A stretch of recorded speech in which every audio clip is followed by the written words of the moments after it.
back to Cheevy Jeebies, the horror podcast by fans, for fans, and about fans.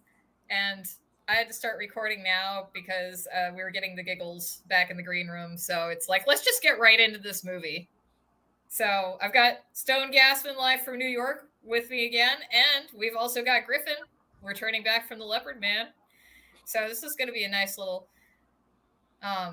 class of all-stars. I mean, I don't think I have enough episodes for it to be like, an all-star thing, but welcome. So today we're going to be covering 2005's White Noise with Michael Keaton, and this is Griffin's fault. Okay, bye. No. Okay, yeah. Yeah, so White Noise. So like, Who wants to go? Well, I remember when we were talking about stuff to do for an episode, right? And I think, it's like you were talking about a movie that you hate and White Noise came up. I too hate that movie. So, like, what are y'all's, like, Griff, what's your experience with the movie? Because it's like, did you see it in a theater or did you wait for it to hit, video or DVD? Oh, man, DVD. That was still a thing in 2005. It's still a thing. No, we only have streaming now. Physical media is dead. Oh, no. It ain't so. I know, like, this movie depressed me so bad, it like blackpilled my outlook on DVDs for forever now. He didn't use DVDs, he used tapes. Those two. I'm blackpilled on all forms of physical media. Oh, God. How'd you see it anyway? I saw it when it first hit rental. We rented it. My family, we rented it at the time. My family was on a huge ghost kick because, like, from like 1999 to 2007, there was big budget ghost movies one after another, and then Paranormal Activity flushed the big budgets down. And maybe that's for the best. Maybe that's not. We'll find out. Whose idea was this to rent this movie in your household? It was just kind of a unanimous. He was like, "Oh, it's about ghost. It's called White Noise." Because we had rented, like, I think was the remake of The Grudge out at this point? Yeah, it was 2000. Yes, it was 2004. So we were kind of moving into the J horror arena. We were already in there, actually. Yeah, with The Ring. We had The Ring in 2002. So yeah. Yeah. This is one of the few and only of those ghost movies that didn't do anything. Even as a kid, I was like, "Yeah, this is not scary." I have not. Okay, I don't understand the people out there who are giving this 10 out of 10 on IMDb, because I've found those reviews, and I don't get it, because I was bored to tears. And Stone, you saw it in the theater too. Like, I did. I was still in the Navy when I saw White Noise in the theater, and as I told Sam right before we got on air here, that I saw it for one reason only: Michael Keaton. I am a huge Michael Keaton fan. I have been, for my whole life. I mean, my favorite comedy of all time is his first movie, Night Shift, where he and Henry Winkler start a prostitution business out of the city morgue in New York City.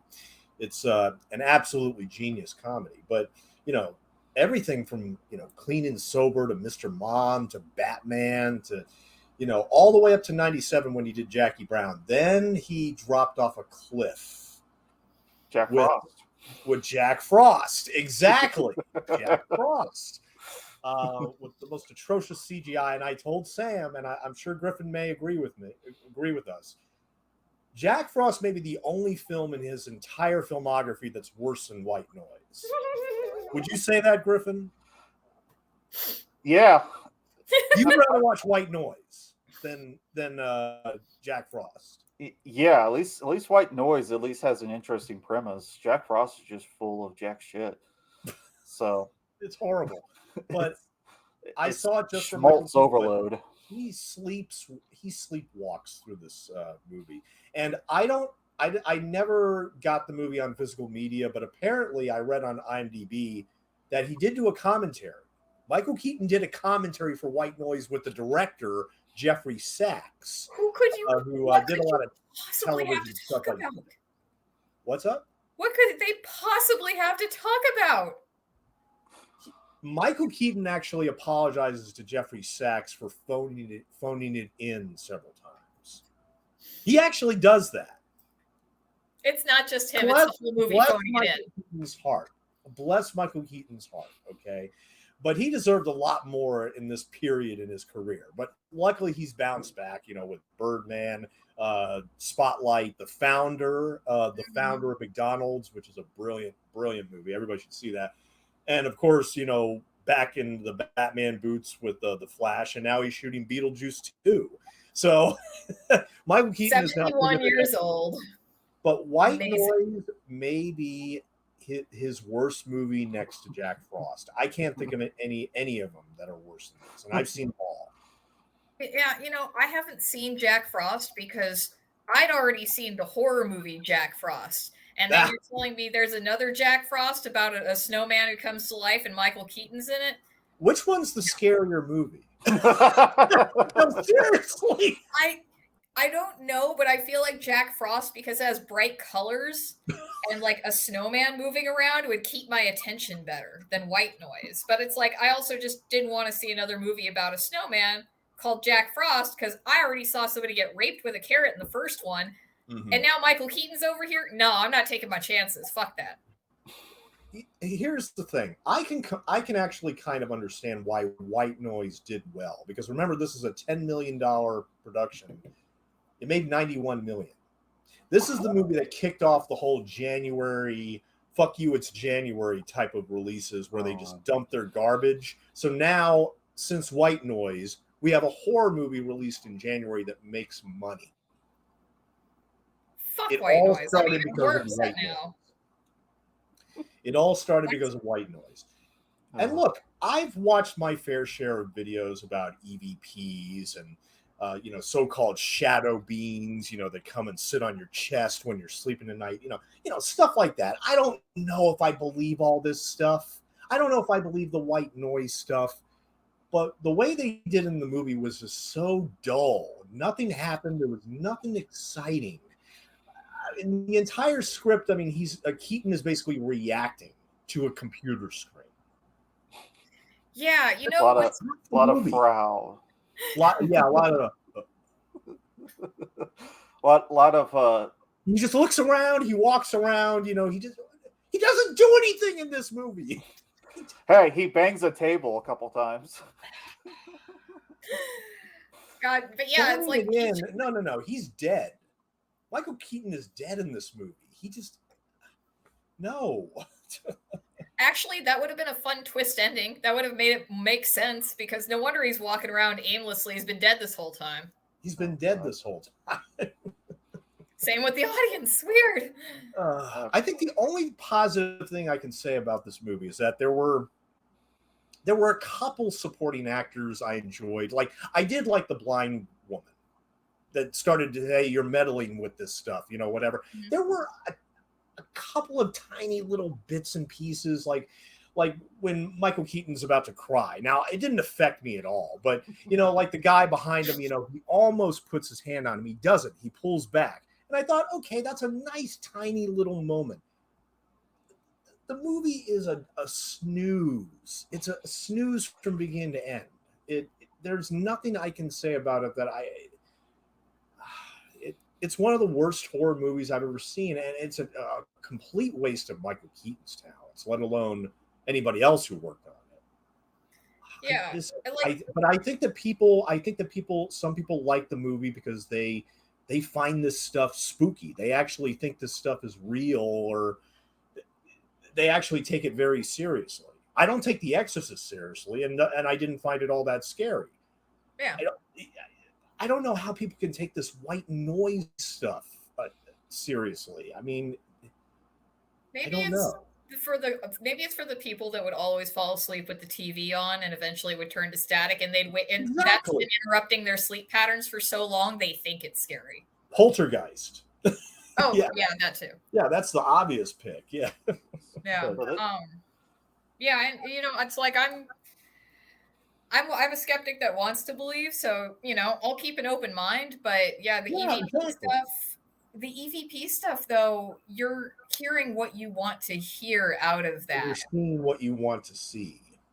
Yeah, and there shouldn't even be shapes happening on on those TVs in white noise. Hmm. So, like, Griff, you probably know more about this because you're always meddling with the CRT TVs. So, I mean, can you explain like the white noise stuff to us a little bit and like just dumb it down? Because I don't understand how frequencies happen. Yeah, Barney style it for us. style. Jeez. And Well, put like it in the form of a song if you could. no. So it's mostly just like the old CRTs. It's all about frequencies, changing the frequency to get the picture. Either whether that's the convergence, the color banding, or color timing on the set. So with like the frequency change, like you can change the horizontal and vertical, and you can change. Um, you could also change the um, the EHET, which is the horizontal stress, and that will either condense the picture, or it can compress it. So what the fuck that has to do with this movie, I don't know, but uh, th- I'm going to go off on a tangent on this. So this film is definitely a sequel or prequel to Blade Runner. We see artificial intelligence. His son in this film, he's 100% a replicant. The way he goes and sits down onto the couch, and he coughs and he goes, "Are you feeling okay, Daddy?" Just like, that's not a real boy. That's Pinocchio right there. Oh, he got turned down for the role in AI. He had to settle for white noise. Where's 1984 Henry Thomas when you need him? Sorry, carry on, Griffin. So yeah, he gets like a billion television sets, and he gives his son like the little tiny 7 9 incher, whatever, puts the ghost. Oh, we did. So Sam and I, we were having a conversation about this film, about discussing it, and we mentioned something in the conversation popped up with lilies. This fucking movie's full of lilies in the beginning. Yeah, I actually don't know if those are. I think they're lilies. They look. I'm not. Okay, yeah, they are lilies. Never mind. I just googled it. Okay, I was right. And Eh, I remember they symbolize death. Did you notice at Ian McNeese's? It's on the door. I Yes, know. and I there's three of them. There's three, and for there's the, three the evil for the ghosts. shadow men. I hope you got that. Get the symbolism. Yeah, I mean, okay, so this is I actually remembered this from seeing it in the theater when I saw him go to Ian McNeese's door and I saw the lilies on the door. At the time, I kind of nudged my ex-boyfriend. Well, now he's my ex-boyfriend, obviously, because I'm married to somebody else. But yeah, so my then boyfriend, I nudged him. I'm gonna be like, he's gonna die. Lily's mean death, and sure enough, that's all I remember from this movie, except for Michael Keaton getting it in the end. Spoiler. It's no. It's not a spoiler. It's a favor. It kind of is. Oh yeah, but anyway, you were saying about the lilies. Yeah. Mm-hmm. Well, I was just pointing out. I just thought it was pretty funny that I'm just like, oh, he buys lilies for his wife, and that's that's the beginning of the movie where he's just wandering around. Oh, and here's more artificial, bullshit. Oh, I'm pregnant. Oh, yay. Oh, she's dead. Fuck you, I movie, mean, trying to get sympathy from the audience. It's like, oh, feel bad for her. Yeah, Like, that that was I wish weird. Chandra West had stuck around more often or for longer, excuse me, because I was really excited to see her name in the credits because I was like, I really liked her in Puppet Master 4. That's what I remembered her from, and I was like, sweet. And I was like, well, I guess you got out early, and you don't have to be in much of the rest of the movie, just as a disembodied voice. Are you talking about Deborah Kara Unger? No, his Michael Keaton's wife that dies at the beginning. Her name's Anna. She's played by Chandra West. I forget the actress's name. Yeah, she's kind of only there for a hot minute, but is what it is. Yeah. Mm-hmm. Yeah, but apparently their little family life is pretty well situated. Like Michael Keaton's got his replicant child from a human. More human than human. Wait. This is giving more credence to my theory about Michael Keaton being a sim in White Noise, right? You just can't see the little green diamond over his head. Because his son acts like he's a fucking robot. And that's what Michael Keaton's doing most of the time anyway. Well, it all makes sense. He's acting like the fifth clone from Multiplicity.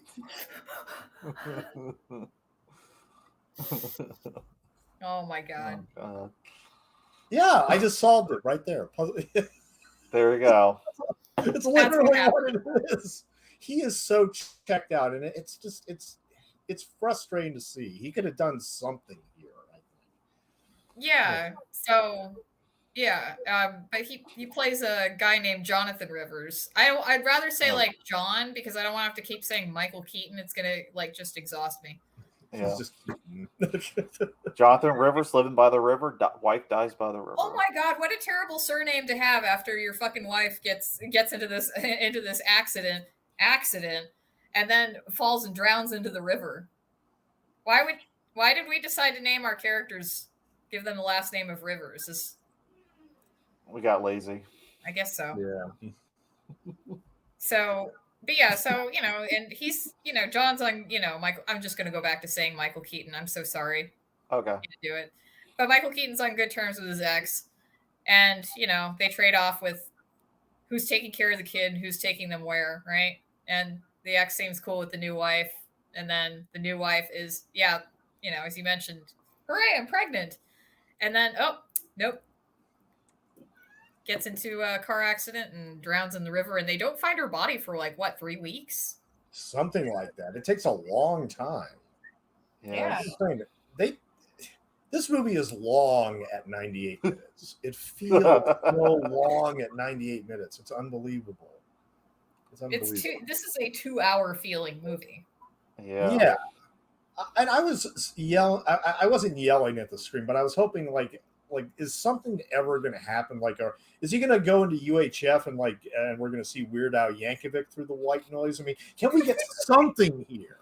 and that's the thing I mentioned to Sam also, all the people that appear in the White Noise and the television sets or whatever. I swear half of them look like porn stars. They're I mean, they almost they got their eyes closed, and it's do they use softcore pornography for the footage? No, they were pretending they weren't in the movie and had their eyes closed while they were reading lines. Oh God! And see, I forgot everything when I saw it in the theaters, but when I noticed all the people in the TV or whatever, I was just thinking, yeah, in the theater I was probably sitting there just shaking my head, thinking, okay. None of these people are probably your wife if there are really people in the TV. I don't buy it for a minute, but it's just what the people were doing. It just makes me think that they were not connected with this at all, and they're just completely random people that are out there in the ghostly circuit waves or whatever you want to say.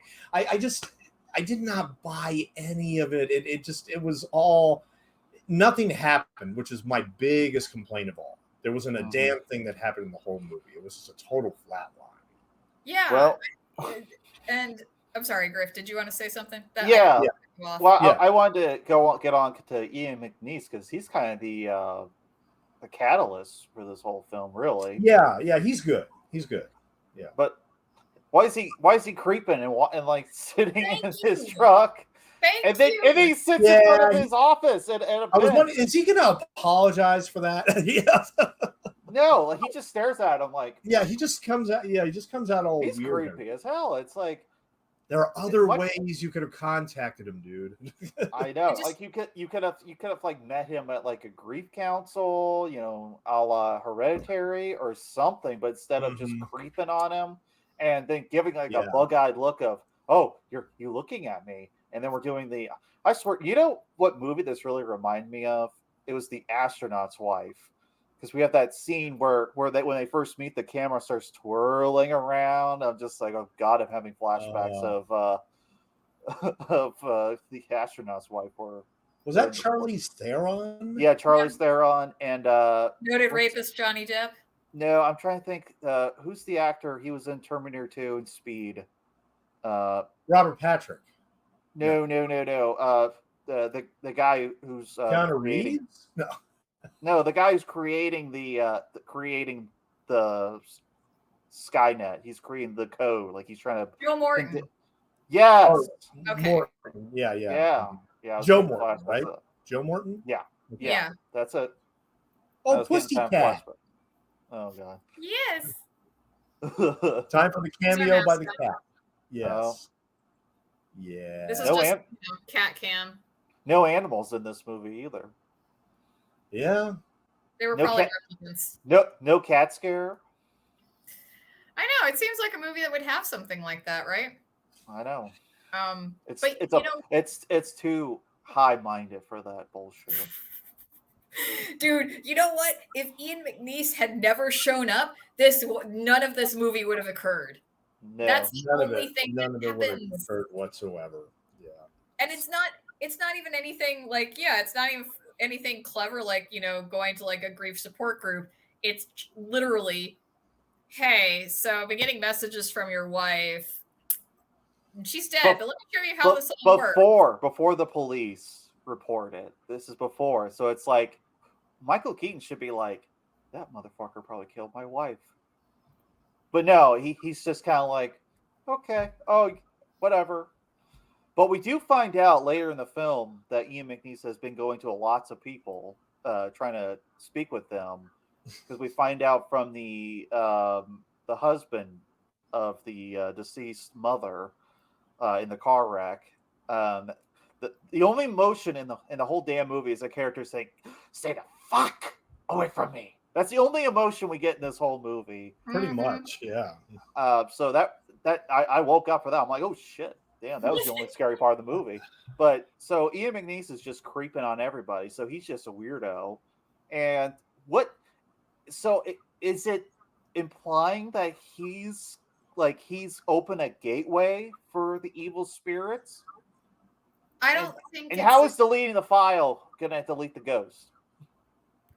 it's not. It's sort of like when you pull your blanket over your head so the monsters in the closet don't get you. That's what that is. Pretty It much. doesn't mean anything. I don't think that it's him that's opened a gateway. This is.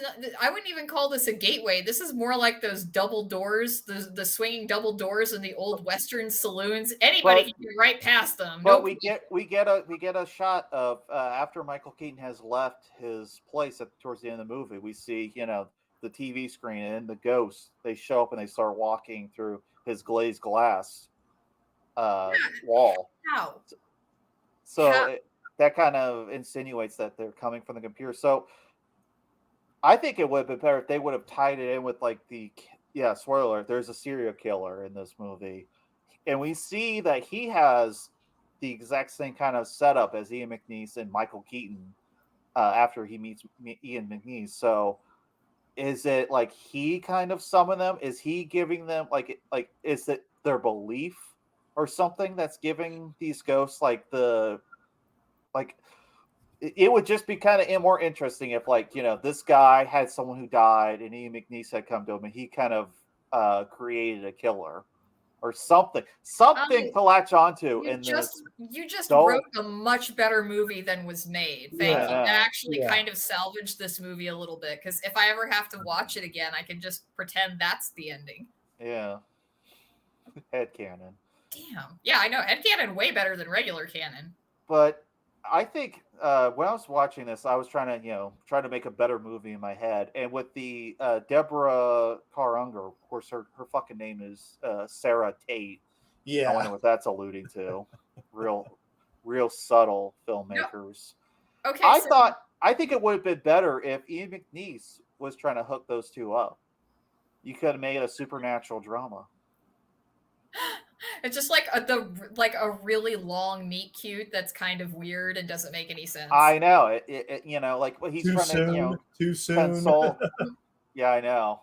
Yeah. But instead he just wants to like the only thing you really like that it kind of the film kind of makes a point of like it doesn't make a point, but it tries to is that Ian McNeice is trying to show that there's life after death and you should feel happy, but Michael Keaton becomes so obsessed with it that he becomes Batman literally again because he's Yeah. trying to stop murders.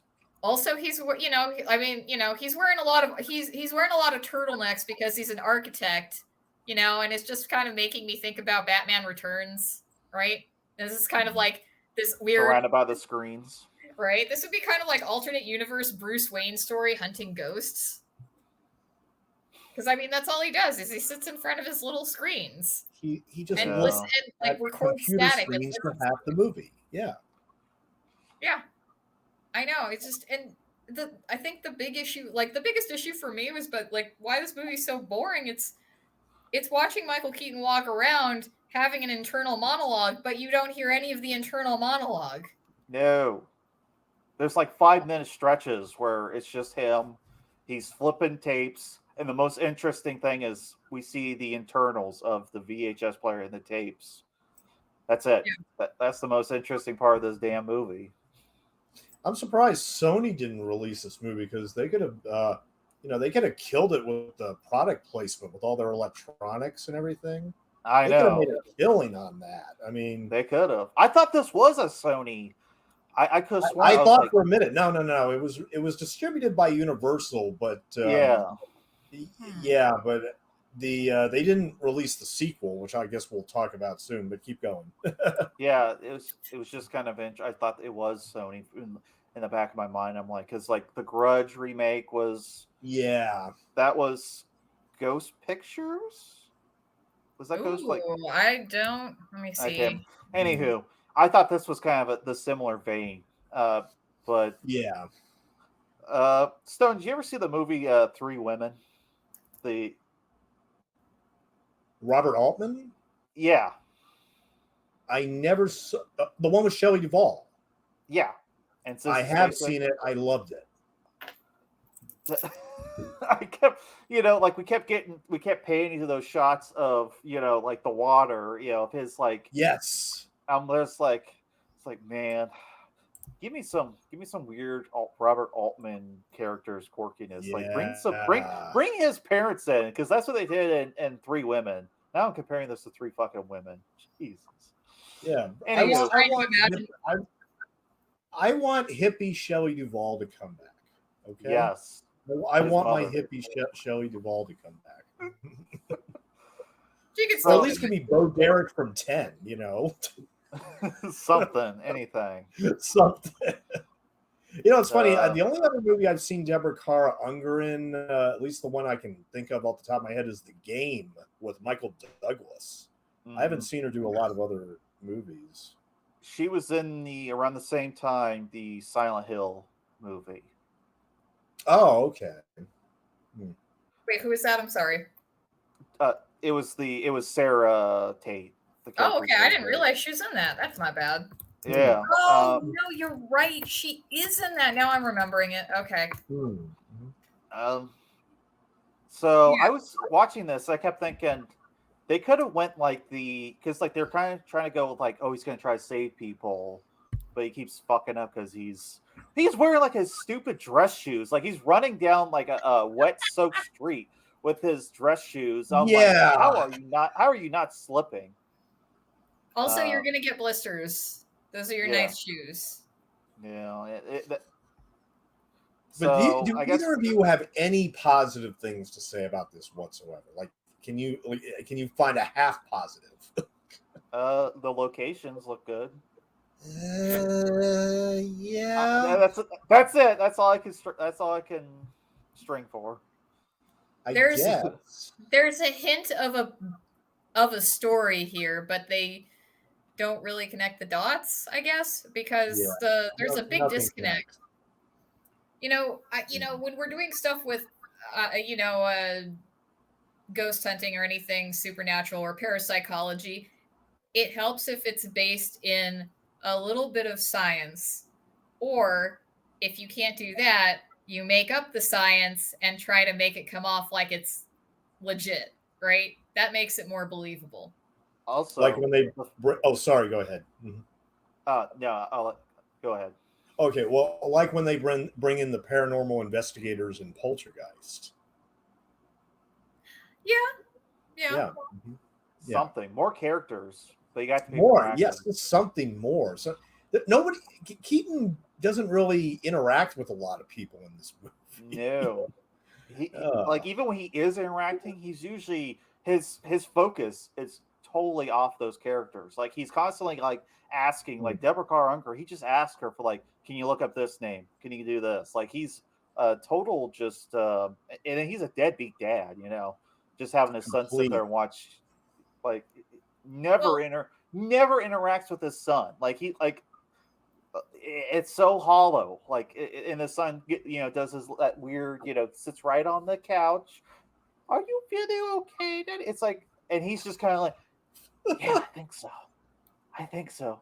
It's like he didn't even do that. It's like go all Jack Nicholson this shit. I know you can do it. I know you acted with the motherfucker in Batman. You should have just went all out. He acts like he doesn't even know his son. Like this is a strange child that just shows up know. periodically. The ex-wife, I thought for some reason in my mind, because I was barely paying attention, I'm like, is that like his like sister or something, or who is this? Yep. I think her name was Jane. That's all I remember. I can't even tell you that. Yeah. So the disconnect for me is just there's no real. I don't understand how they're obtaining the results that they're getting on the TVs. And yes, I know I should be suspending my disbelief, but it's difficult. I mean, I don't know a lot about EVP, but I did see somebody mention that they were kind of conflating the EVP with, instrumental transcommunication, which I believe is used in more things when it comes to seeing what should, like when it's more, I think that might be a more visual medium than just the EVP. And with EVP, again, your brain's going to pick up on what it wants to hear. There's no real scientific basis for it. Yeah. So there's that, right? And we're saying that these are ghosts, right? But apparently these three entities that seem to be kind of the more malevolent forces throughout the movie, they're called the Shadow Men in the White Noise Wiki, which who the fuck wrote a White Noise Wiki? Go out and touch grass, please. There's fans of this film somehow. Oh, I know. But the Shadow Men don't operate like Shadow Men. If we're talking about shadow people, they don't. That they operate in like in a dream state. They don't operate. They're not. Or a fugue state, at least. Yeah. Mm-hmm. So, I mean, if you wanted to try and connect those two, I guess you could try like taking white noise and then showing it be run through an oscillator and, vibrating some kind of like sand on a metal plate, right? To make shapes. But guess what? They're still just going to be geometric shapes. You're not seeing pictures of people up there. So there's a kernel of an idea. There's a lot of kernel of ideas in this fucking thing. So the three evil ghosts, I in my mind, I headcanon they're just Casper's uncles. Thank you. Yes, which is a Universal movie. I said, dude, you're right. It's like that's all I could think of. This is like this is what happened to the Casper's uncles after the movie. I know, yeah. This is them in their heyday. Mm-hmm. But so we have a serial killer, which like he shows up twice. We see him, at the stupid scene where it's like, like they're in the elevator, and of course the elevator stops, and the cell phone, calls, and all of a sudden it opens up, and he's there. And then we see him again in the he's in one of the EVP, he's in one of the screens. We see him, but it's like make some kind of a connection, I'm sure, I don't know if you saw this, but Stone, you remember the movie The Bone Collector? I do. Yeah, Denzel Washington. I barely remember it. Yeah. Yeah. In that movie, we see we see the murderer, we see him. He's always masked, and we see him, you know, kind of getting, kind of performing his rituals and shit. And it's like we should have had that. We should have had, I don't care if it was disconnect. We should have just had that. Like that would have been way more interesting. Like this fucking movie is going to make me give fear.com fucking praise. At least we see that killer, doing his shtick. But this movie, it's like it feels so much like an afterthought. It's like killer, but we've got evil ghosts. They talk to him. That's all we got. Just I I don't know why the ending is like that. It's tacked on so haphazardly. But throughout this movie there are just things that again, they don't, make like a lot of sense anyway. I mean, okay, I can suspend my disbelief for his dead wife is calling him on her cell phone, I guess. Even though the cell phone fell into the river, I guess. So, because there is that scene where he's at one of the buildings, and I believe that's also the first time we see the construction worker in a blink and you miss it moment. Mm-hmm. But he has to go into the elevator, and that's when he's getting this call. And I'm like, are the ghosts boosting the reception? Because usually that has to go through concrete and metal to get inside the elevator to get that to get that signal. But this one works just fine. So I know it's. So the ghosts are there just to kill people who want to help. Like what do they want? Yeah, there's no like there's like there's two films that this is kind of like. They're far better. Far better. Like everyone goes, it's like The Sixth Sense. No, you know what it is?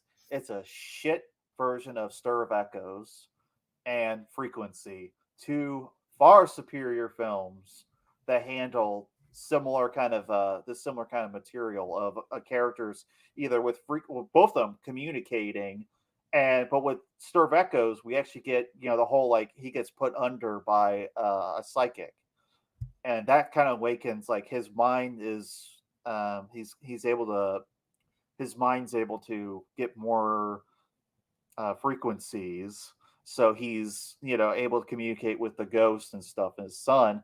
And the ending of White Noise, I'm jumping all over the map, but the ending literally rips off awesome.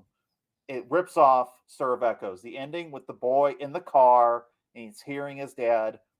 Same thing happens in Stir of Echoes. Rip off. Plagiaristic. Go ahead. Total rip off. Oh, that's so true. So yeah, this movie's a straight up ripoff of Stir Echoes and also of Frequency, because that was another film about communicating with old and new in technology. And that film they actually explain, because of the sun, the UV ray, the rays from the sun. But this film is just like, yeah, no, he's just tossing in VHS tapes and rewinding them and putting on his computer, and just go with it. Yeah, that's something that usually would be relegated to one scene, right? When we're trying to figure out an important piece of information that's going to get the story moving into, the next act. No, this just the movie. That's all this is. Oh, but I'm still trying. Like the motivation is interesting. I guess they're just evil. Like, are they entities? Are they ghosts? Because they seem to be using the ghosts of other people, or what if those people on the other side just aren't other people. Maybe they're just toys, you know? Maybe they're just taking the shapes of them. It's all an illusion. They're all fucking with Michael Keaton and Ian McNeice. Well, well, you know, the further we get along into the story, you know, he's been so obsessed with trying to make contact with Anna, but he kind of starts becoming psychic detective, and this is what I'm saying. This is like Bruce Wayne ghost story alternate universe, where he's having to solve mysteries because he's seeing these people in the static very faintly and getting kind of clues, which, you know, furthermore, I'd rather be watching Scramble Vision because at least at that point I could tell these women apart. All of these women look the same and I got confused. So he's seeing, you know, flashes of people through the static. And these are things that haven't happened yet. So he says later that it's Anna helping him. I don't know about that. He's a dumbass in this film because she constantly is saying, John, go. And he's like, go where? Go out of your house and go find another woman. Go do something in your life, you weirdo. Fuck. I mean, that's 100%. Like, go now, change the channel. That's what that is. No, his dumbass is like, I gotta save people. It's like, I would put this in the same category as all those like paranormal inactivity movies, where like the reason why these movies make so much money is just only because of the fact that, you know, high school students can go there, you know, they can be ready for the jump whenever it's going to happen. But when it just seems to be all telegraphed ahead of time for them, rather than trusting the filmmaker to actually let the film build and scare you, like something like The Witch. No, these movies, no, they just, you know, kids go see these movies so they can, you know, be quote unquote scared and make out afterward. I mean, you know, that I you know, it's sad that they make up so much money. I mean, Devil Inside is probably the worst of all those that came out in January because of White Noise and everything. And now we got a slew of them, and it's just it's sad that, you know, people would rather waste their money on this rather than, you know, going to see something with quality. You know, it's just really sad. But I'm going to get on a little bit of a soapbox here. I swear, the people who love this film think something like The Witch or Hereditary or Midsummer, those are boring ass movies. Yeah, exactly. This is peak horror cinema. Talk about disconnect. Talk about massive disconnect. Yeah. I know. I mean, I did find one 10 out of 10 review that was described it as soothing, lovely rom-com with a wonderful storyline and a great cast. I mean, oh yeah. I mean, they're probably very high, so that would also, you know, yeah, it'd be soothing then for sure. Like, this would be a good movie to be totally stoned watching. It would lull you. Is this bad enough for like the MST3K treatment? No, there's nothing to talk about. I don't think so. I don't think it's that kind of bad movie though. Yeah. No, there's nothing happening in here. It's like I'm struggling to even figure out what the plot is, and I watched it yesterday. Yeah, same here.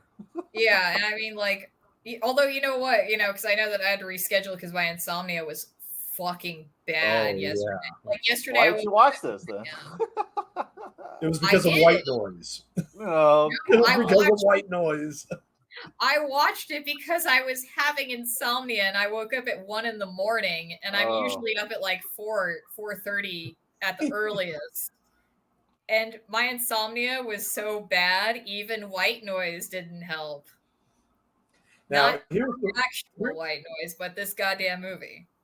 Here's the real question. Griffin, did you see the quote-unquote in name only sequel called White Noise 2 The Light? I've never seen the actual like movie like from start to finish. I've seen reviews of it. Mm-hmm. And at least it looks somewhat more interesting than this shit. And it's got more actors, you know. 75% Rotten Tomatoes score. Oh, comparable I to saw the White that. Noise, which has 7%. I'm just saying. Look, I saw half of it. I saw half of White Noise 2 right before I came on here, and I immediately liked it better, but I also agree with Sam. It's such a low bar that, I mean, sure, it's marginally better. It was okay for what it was. It was okay. Where this actor Craig Fairbrass, he plays this guy whose wife and son gets shot randomly in like this Denny's restaurant or whatever. And now he starts to be able to notice people that have a shine on them. Yeah, he notices the shine. Okay. Where he's Subtle. able to see who's like about to die. Yeah. Okay, so Now it's directed by Patrick Lussier, who did Dracula 2000 and Drive Angry and those movies. Look, it is better based on what I saw of it, and I didn't see the rest of it. I had to go do some stuff, but I didn't get to finish it. But half of what I saw of the second movie, everything was better. because Everything. things are actually happening. Things actually happen in that movie. Yes, thank you. I mean, this might be like I haven't seen all of Patrick Lucier's catalog, but I feel like when he's in the director's chair, those movies don't turn out especially strong for me. But I like his work as an editor. I'm just I keep hoping there's going to be that one Patrick Lussier film he directs that I'm going to be like, this was amazing. Yeah. Well, what did you think of White Noise 2, Sam?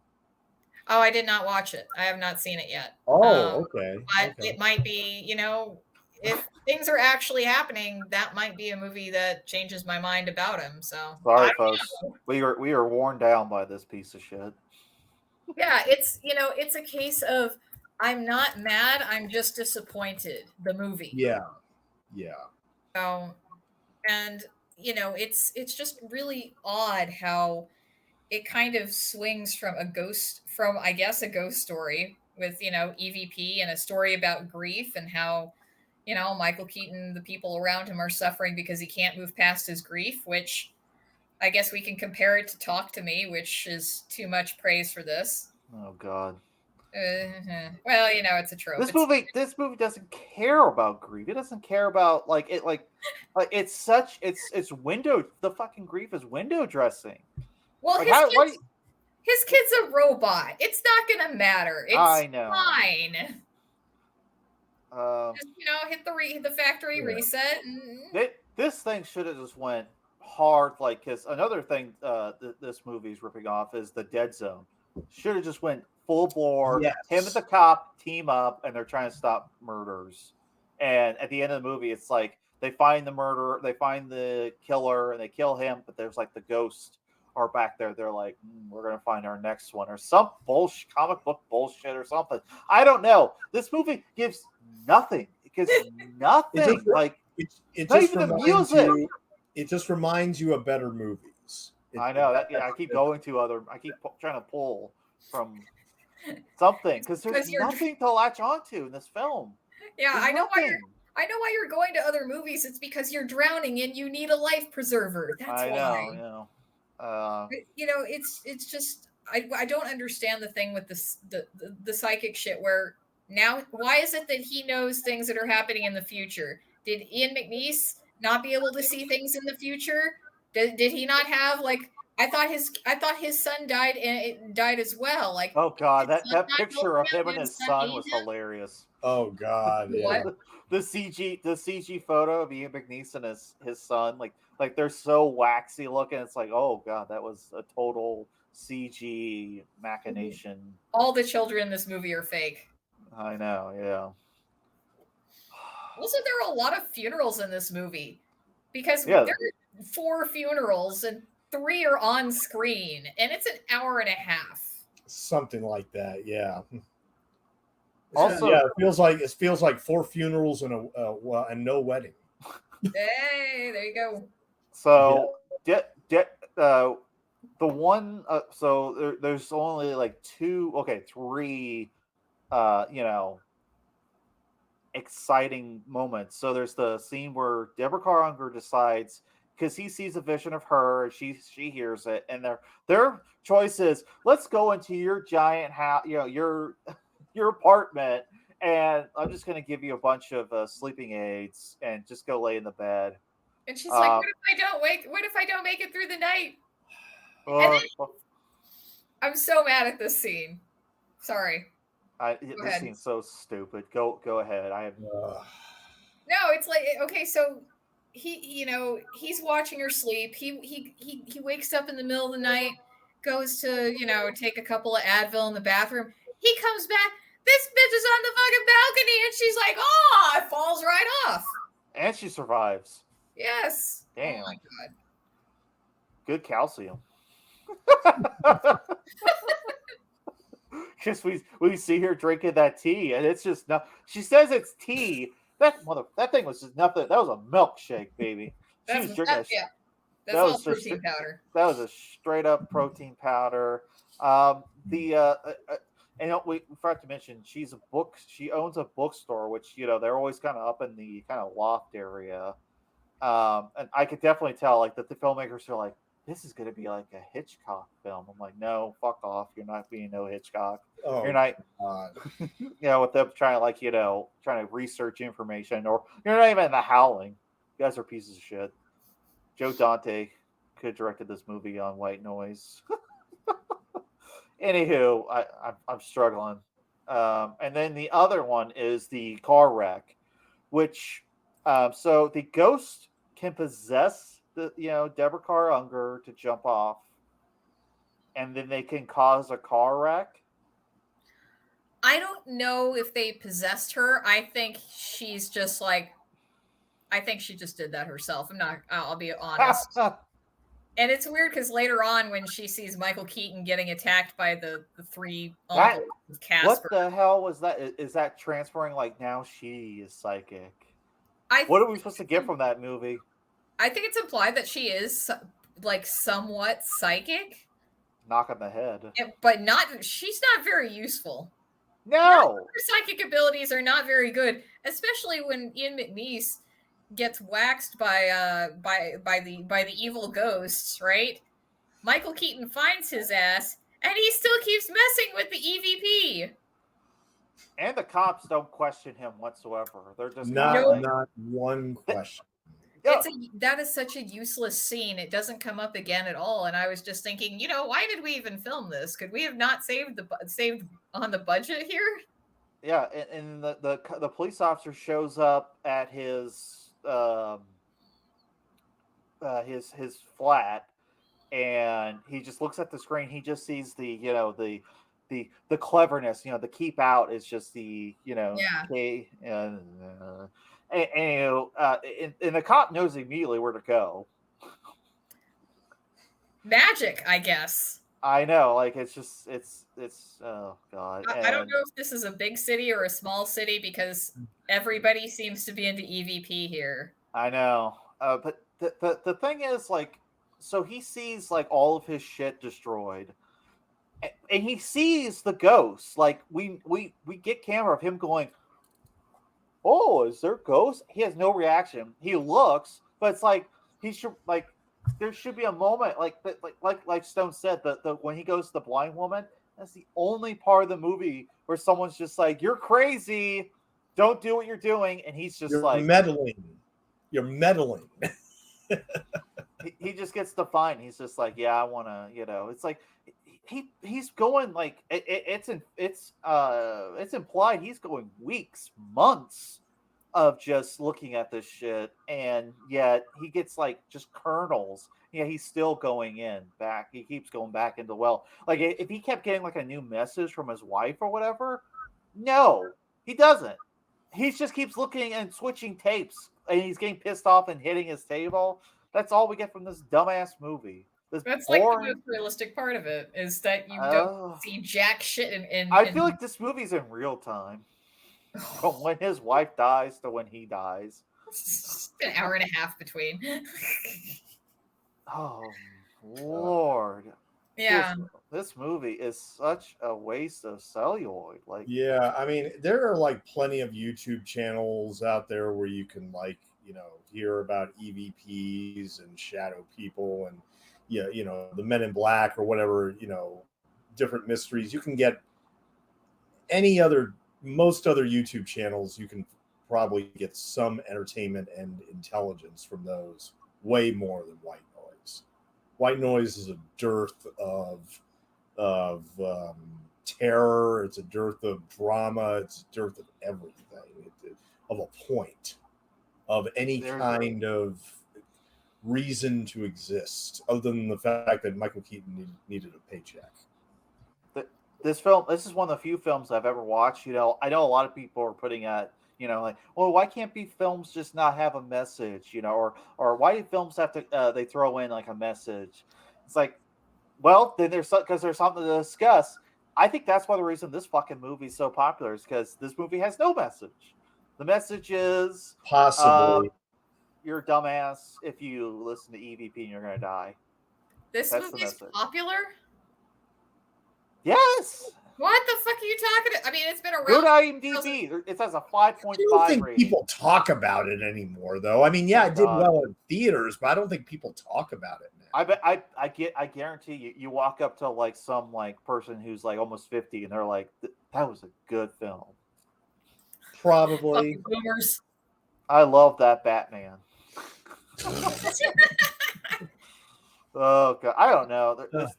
There's nothing like this film is just like it's they should have called this film Event Horizon, because this film is a total black hole. Like, I'd rather be sucked into a black hole and be spaghettified and and have like all of my atoms explode at a molecular level than have to watch this again.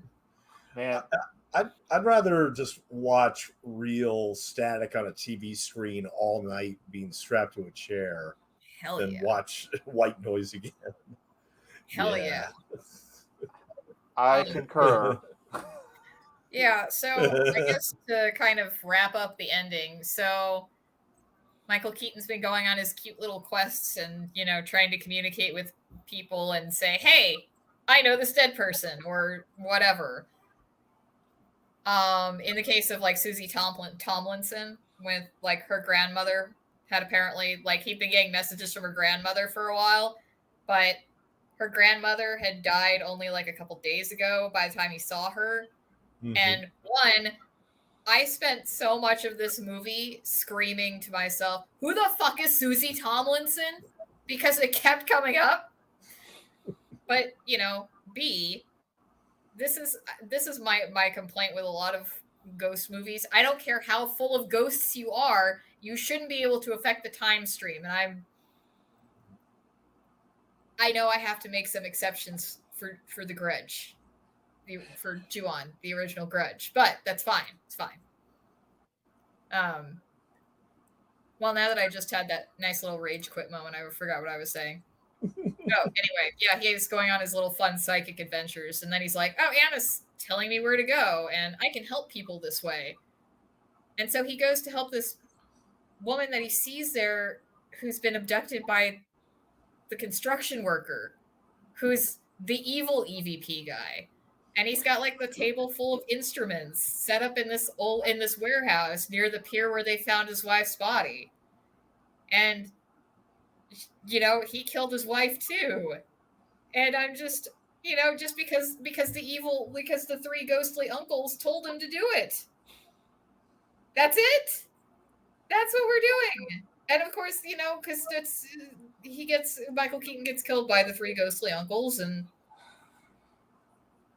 that's it. But we do get to see Anna appear like in like a class 2 vapor form, kind of. Not a class 2 vapor. No, the Ghostbusters classifications, Yeah. Oh, it's probably a class 2. She looks like the blowjob ghost. Yeah. Mm-hmm. Yeah, and so it's like he finally got what he wanted. He kind of actually got to see and speak with her one last time. Not really. And then he's killed immediately, but then they live happily ever after in the afterlife, I guess. should have just ripped off Nightmare on Elm Street, where his wife, like the ghosts are gonna come for him, and she like smashes into him, and a big shower of light just explodes, and then like they all fly around, the TVs all explode. Oh my God. The woman's straps they break off, and then the cops show up, and we see Michael Keaton has fallen into the pit because of the explosion, and the killer gets shot. The end. Yep. There you go. I wrote a better movie for you guys. Yeah, and you still kept fucking welcome. the ending intact. So one thing I forgot to mention about the quote unquote sequel, which is more about that spectral light, that near death experience or whatever, and everything. There's actually a whole scene where he's about to die, and he sees his wife and son waiting for him on the other end of the light, and the doctors are resuscitating him and everything, and he actually does come back. And the doctor brought him back and said, "Oh, good, you're going to be okay." If I was him, I would have been, "Fuck you!" I could have seen my family again. Assholes. I was going to be reunited with my wife and son in heaven, and you had to bring me back to life for what? For the rest of the movie. Also, Michael Keaton is the true villain of this film, because why are you trying to contact your son? You know this leads to bad shit. You're still trying to contact your son. Also, why would they leave a crippled woman sitting there at a funeral? Everyone just leaves that woman. Like, maybe when the camera pans over at the very end, maybe it's just like a person going, "Do you need a ride home?" Well, I mean, she had Ian McNeice and Michael Keaton, but they're both in the white noise area now. Well, they're dead, and we see, if you paid attention, I did for some fucking reason, you see the three ghosts, shadows, flowing across the grass. So yeah. Yeah, I mean, what an good asshole. Fucking job. Like, I know, yeah. Michael Keaton's like just fucking gonna expose his child to the same thing that killed him. Great, man. Maybe that's part of the plan, because it's like, okay, I just need my kid here, and then we can be a happy family. Are we supposed to feel sad at the end of this movie? The stupid shot of like him in front and his wife in the back. It's like they should have just been like hugging or something. Like, add some fucking emotion to your movie. Do something. Good Lord. Yeah, this movie doesn't have a drop of humanity. Yeah. It just doesn't have a drop of humanity everywhere. I mean, if you're going to watch a white noise movie, watch the second movie, even though it's not great, but it's better. If you're going to watch Stir of Echoes. That's all you got to watch. Yeah, Stir of Echoes. Watch Stir of Echoes instead. Skip this shit. Watch Stir of Echoes. Mm-hmm. Yeah. So I know nobody's recommending this movie here. Oh, no. Because why would you? I wanted to ask you guys something that I forgot at the beginning. Are there any other horror movies that are this boring that you all have encountered? Because this might be the most boring I've seen. Lost Souls. Announced for Blu-ray. To be fair. Why? Who's gonna buy it? Griffin, you were complaining about Lost Souls the other day, weren't you? I'm sure. Well, I mentioned it because I know Stone told me it's his least favorite movies ever. Okay. And Mirrors, yeah, that's down there as well. Mirrors is much better. Mirrors. Wasn't there a trailer for Mirrors? No, it was something else I watched. There was a trailer for Mirrors 2. So I'm just like, man, it's all just, like, it's all going to start colliding together in my mind. I'm just going to get, I'm going to get the real white noise of getting the. I know, like, we'd all be better off watching the static. Yeah. I think this might be as boring as Insidious 5 was for me. I was just sitting there with nothing to do. But, yeah, I mean, but there, and a lot of other people are just, that I was reading the IMDb reviews, and some of them were just hilarious. One person called it a cavalcade of suck, and I totally agree with it. Did Stone write that? Maybe. Cavalcade suck. Yeah. Here's another one. There better not be a sequel to this. And this was they wrote that several months after White Noise 2 had come out. I don't think anybody noticed. Even boring and fast forward, waiting at the DMV is more fun. And this was a good callback. Somebody said, I wanted to leave during the opening credits, and also compared Michael Keaton's character in White Noise, said it was disturbingly similar to Jack Frost, the characters. And I'm just, no, one's a snowman who used to be in some sort of band, and the other's an architect with no personality who likes listening to Should just with the whole architect thing, I'm just like, man, why the fuck isn't this Death Wish? At least that'd be entertaining. Yeah, I know, right? Okay, so I'm so sorry. In the immortal words of the smart widowed husband, fuck off. Well, they gotta get that one fuck in there somewhere for the PG-13 movie. I can think of one universally hated horror movie that I'd rather watch over White Noise, and that was The Forest. I don't know. I didn't see that. Was that the Matthew McConaughey one, or the one with the girl from the Penny Dreadful sequel series? Oh, I forget her name though. Yeah, where it's set at the Japanese suicide forest, and she goes in there because she thinks her sister, committed suicide and everything. It's got this twist ending you can see from a mile away, and it is a horrible movie, but I would rather watch that. Yeah, I mean, White Noise just it commits the gravest sin of any movie of any genre, which it's boring as fuck. And wow. I keep thinking we get all these lists every once in a while, like the top 100 best whatever horror movies, right? Yeah. Different outlets. Where's my 100 worst? Where? Oh, this would be in the 10 worst of I've ever seen as far as horror films. Yeah. Mm-hmm.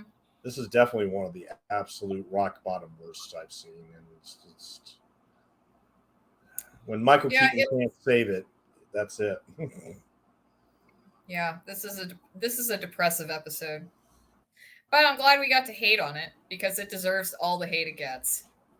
So before we depart tonight, anything else you guys want to throw out there, like socials or any final words about this piece of garbage? Nope, don't all speak up, guys. I've said my piece. I've said everything I've wanted to say about White Noise for the rest of my life.